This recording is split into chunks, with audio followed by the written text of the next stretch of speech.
Hi guys, इस video में हम लोग सी इन ऑब्जेक्ट के बारे में बात करेंगे। सी इन को आप कह सकते हैं कि ये इनपुट लेने के काम आता है। सी इन का मतलब होता है console input. It is similar to scanf function. अगर आपने सी प्रोग्रामिंग पढ़ा है तो आप स्कैनएफ फंक्शन के बारे में जानते हैं जिससे कि हम लोग इनपुट लेते थे। तो सी इन स्कैनएफ फंक्शन के सिमिलर ही काम करता है। It is use to read और input values from variables from the keyboard. ठीक है, it's an object of istream class. ये आई स्ट्रीम क्लास का एक ऑब्जेक्ट है। ये चूँकि स्कैनएफ फंक्शन के सिमिलर काम करता है, इसलिए कन्फ्यूज़न होता है कि सी इन को भी एक फंक्शन माना जाता है, बट सी इन फंक्शन नहीं है बल्कि एक ऑब्जेक्ट है जो कि आई स्ट्रीम क्लास का है। कभी कभी मैं भी कन्फ्यूज़ होता हूँ इसमें कि सी इन को मैं कभी कभी फंक्शन बोल देता हूँ, तो उसमें आपको कन्फ्यूज़ नहीं होना है। सी इन क्लियर कट आपको अपने माइंड में रखना है कि सी इन एक ऑब्जेक्ट है। ठीक है, सिंटेक्स इसका देखते हैं किस तरीके से इसका इस्तेमाल होता है। सी इन का इस्तेमाल करने के लिए आप सी इन लिखते हैं, देन ये गेट फ्रॉम ऑपरेटर है। सी आउट में पुट टू ऑपरेटर होता था जो कि लेस देन लिखते थे 2 टाइम्स। इसमें ग्रेटर देन आप लिखते हैं सी इन में, और वेरिएबल का नाम लिखते हैं। तो जो भी कीबोर्ड से इनपुट किया जाएगा वो इस वेरिएबल में जाकर स्टोर हो जाएगा। एग्जाम्पल के तौर पर सी इन ए आपने लिखा हो तो कीबोर्ड से जो भी वैल्यू आप इनपुट करेंगे वह ए में जाकर स्टोर हो जाएगा। यहाँ इस ऑपरेटर को हम लोग एक्सट्रैक्शन ऑपरेटर या फिर गेट फ्रॉम ऑपरेटर भी कहते हैं। ठीक है, ये कैसे काम करता है तो उसके बारे में देख लेते हैं, और साथ में इसमें जो कन्फ्यूज़न होता है कि इसको इस तरीके से लिखें या फिर इस तरीके से लिखें, तो उसको भी देख लेते हैं लॉजिक।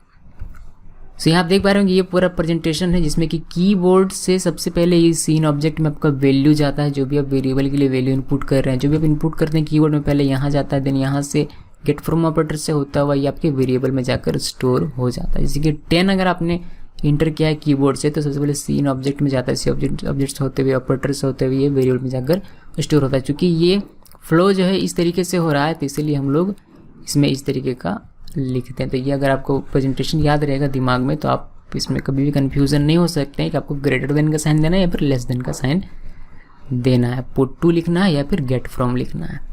ठीक है, इंट एक डाटा टाइप लेते हैं हम लोग, ए एक वेरिएबल लेते हैं, और सी इन के थ्रू हम लोग इस वेरिएबल में एक वैल्यू असाइन करेंगे। तो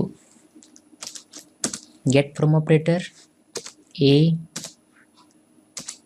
और फिर सी आउट के थ्रू हम लोग इसको प्रिंट भी करेंगे।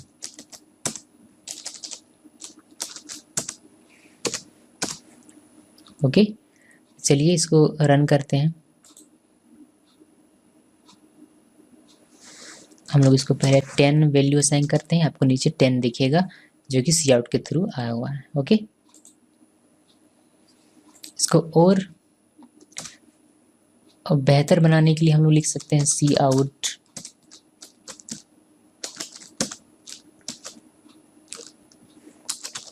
इंटर एनी नंबर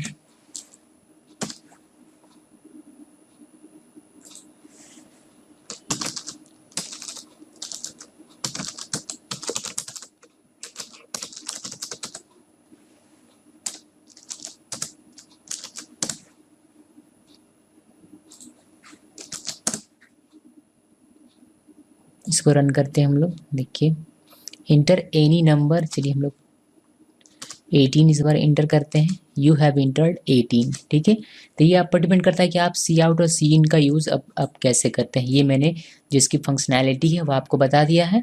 अब आप पर डिपेंड करता है कि आप इसका कितना फ़ायदा उठाते हैं सी इन और सी आउट का। Okay, then thanks for watching this video.